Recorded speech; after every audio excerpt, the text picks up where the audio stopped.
Assalamualaikum warahmatullahi wabarakatuh. Kami dari kelompok 10 yang beranggotakan 3 orang, yaitu Ferry, Rohani, dan saya sendiri Muhammad Dimas Akbar. Dalam video ini kami akan membahas tentang akad shorf dan implementasinya dalam lembaga keuangan syariah. Pertama, pengertian akad shorf. Al-shorf secara bahasa berarti al-ziyadah atau tambahan, al-adil atau seimbang, penghindaran, pemalingan penukaran, ataupun transaksi jual beli. Al-shorf kadang-kadang dipahami berasal dari kata syarafa yang berarti membayar dengan penambahan. Dalam kamus istilah fikih disebutkan bahwa bai shorf adalah menjual mata uang dengan mata uang atau emas dengan emas. Adapun menurut istilah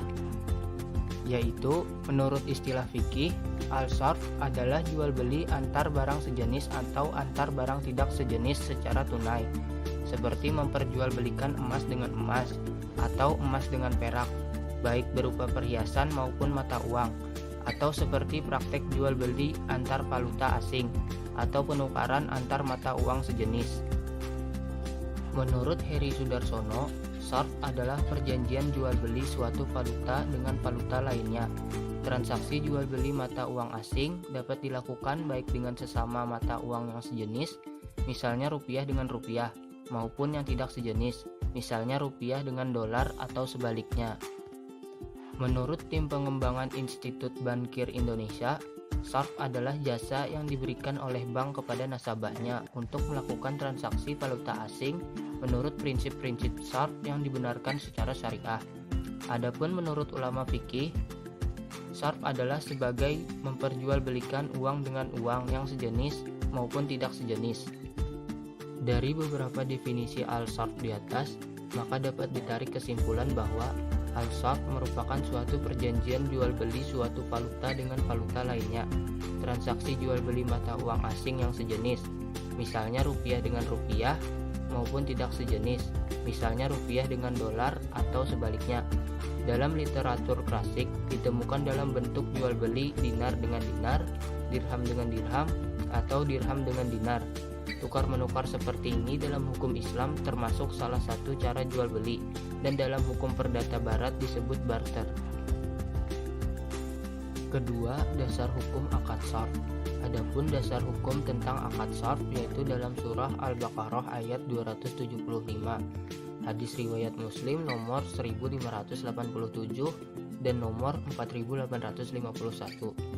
Fuqaha mengatakan bahwa kebolehan praktek al-shorf didasarkan pada sejumlah hadis Nabi, antara lain pendapat jumhur ulama yang diriwayatkan oleh Imam Malik dari Nafi dari Abu Sa'id Al-Khudri bahwa Rasulullah SAW bersabda, "Janganlah kamu menjual emas dengan emas kecuali dengan seimbang, dan janganlah kamu memberikan sebagiannya atas yang lain.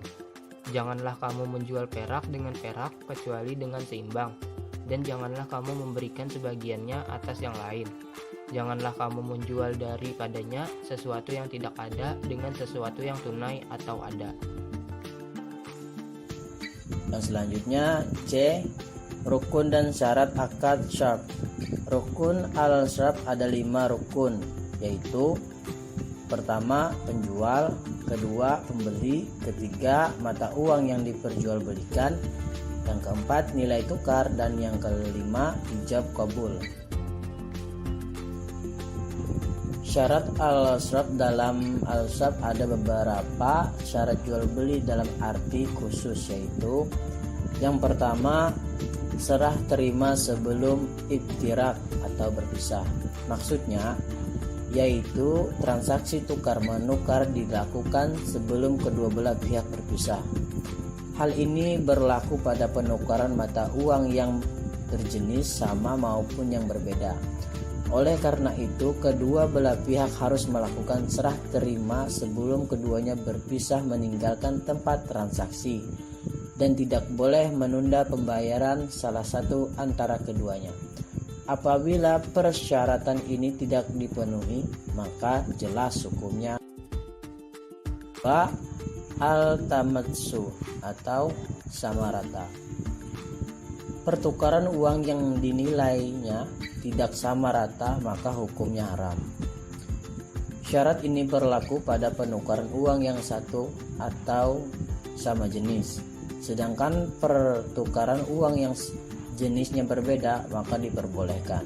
Misalnya yaitu menukarkan mata uang dolar Amerika dengan dolar Amerika, maka nilainya harus sama.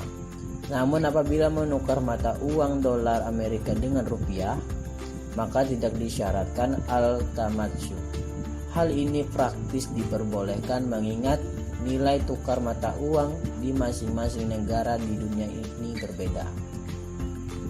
Dan apabila diteliti, hanya beberapa mata uang tertentu yang populer dan menjadi mata uang penggerak di perekonomian dunia. Dan tentunya masing-masing nilai mata uang itu sangat tinggi nilainya. Yang ketiga, pembayaran dengan tunai. Tidak sah hukumnya apabila di dalam transaksi pertukaran uang terdapat penundaan pembayaran, baik penundaan tersebut berasal dari satu pihak atau disepakati oleh kedua belah pihak. Syarat ini terlepas dari apakah pertukaran itu antara mata uang yang sejenis maupun mata uang yang berbeda. Yang keempat, tidak mengandung akad khiyar syarat. Apabila terdapat khiyar syarat pada akad al-syab, baik syarat tersebut dari sebelah pihak maupun dari kedua belah pihak, maka menurut jumhur ulama hukumnya tidak sah, sebab salah satu syarat sah transaksi adalah serah terima, sementara khiyar syarat menjadi kendala untuk kepemilikan sempurna. Hal ini tentunya dapat mengurangi makna kesempurnaan serah terima. Menurut ulama Hambali, al-syab dianggap tetap sah, sedangkan khiyar syaratnya menjadi sia-sia. Baiklah, sekarang kita masuk pada bagian yang terakhir, yaitu aplikasi SAP pada lembaga keuangan syariah. Akad SAP dipraktikkan oleh bank syariah dalam produk jasa berupa tukar-menukar mata uang asing dengan mendasarkan pada kurs jual dan kurs beli mata uang. Pihak bank akan mendapatkan imbalan berupa selisih antara kurs jual dan kurs beli yang ada, ditambah dengan biaya-biaya administrasi yang besarnya ditentukan sesuai dengan kebijakan yang bersangkutan. Bank syariah memberikan jasa untuk melakukan transaksi jual-beli mata uang sesuai dengan prinsip-prinsip yang dibenarkan secara syariah. Teknis penerapan akad SAP sebagai produk perbankan syariah di bidang jasa dapat berpedoman pada SEBI nomor 10/14/DPBS tertanggal 17 Maret 2008. Aplikasi SAP juga dapat dilihat dalam praktik money changer, yaitu bank money changer menawarkan jasa, nasabah dan bank money changer sama-sama menukarkan mata uang, lalu bank mendapatkan fee dari transaksi tersebut. Perbankan syariah sebagai lembaga keuangan yang memfasilitasi perdagangan internasional tidak dapat menghindarkan diri dari keterlibatan pada pasar valuta asing. Perbankan syariah harus menyusun pedoman kerja operasional baik dirinya agar juga mempunyai akses yang luas ke pasar valuta asing. Di samping itu, transaksi valuta asing merupakan produk jasa bank kepada nasabahnya untuk memenuhi kebutuhan valuta asing nasabah.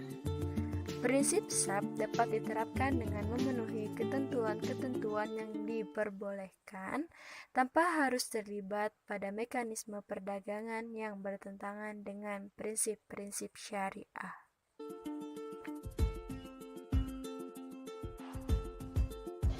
Sekian dan terima kasih. Semoga video ini bermanfaat untuk kita semua. Wassalamualaikum warahmatullahi wabarakatuh.